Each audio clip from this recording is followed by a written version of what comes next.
So every time I post something that's anti-Trump, I get an enormous amount of hate from Trumpers saying that I'm brainwashed by the media and it's a big conspiracy and he's making America great and nobody wants that for some reason. I don't know. But my dislike for Donald Trump actually didn't come from all the negativity in the media. It came from a story I heard firsthand in 2016 when I was in New York for the summer. I was dating this girl and she lived on 59th Street. She had a little apartment, and the apartment building faced Central Park. But her unit was like on the third floor or something. It was facing the other way, and there was no view. And so we went up to one of the balconies, or one of the sort of like main overlooks. That was a common area in the building, and it overlooked the park. And I could take some photos. And when we went up there, there was this older lady, and she was probably mid 60s. She was older, and the girl I was seeing knew her, and she introduced me, and we spent a couple hours up there talking with this woman. And it turns out she was, born and bred New Yorker, and she had been a photographer. That's how she made her living, and she was now retired. And at one point, I was overlooking the park, and I remember, looking at the Trump Towers there, right at the Columbus Circle, and I was like, I just mentioned something, about, oh, there's the Trump building, blah, blah, blah. And the woman kind of like scoffed, and I was, I inquired, and she told me this story about how when she was,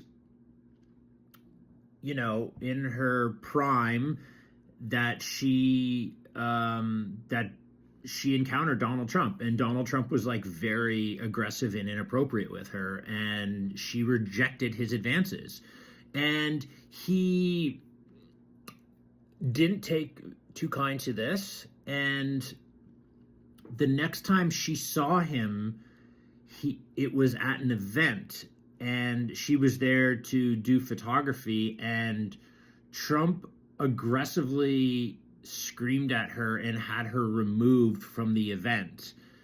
And now look, that could be this woman lying.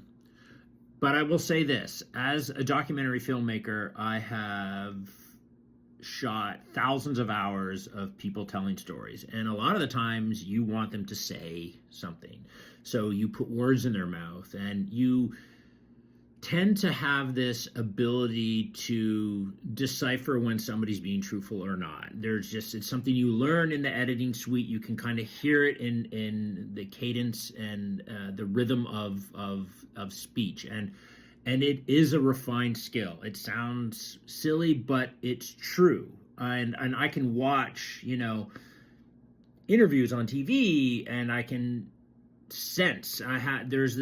I can hear like, oh, that person is not being truthful. That person is reciting something. It's just not flowing correctly.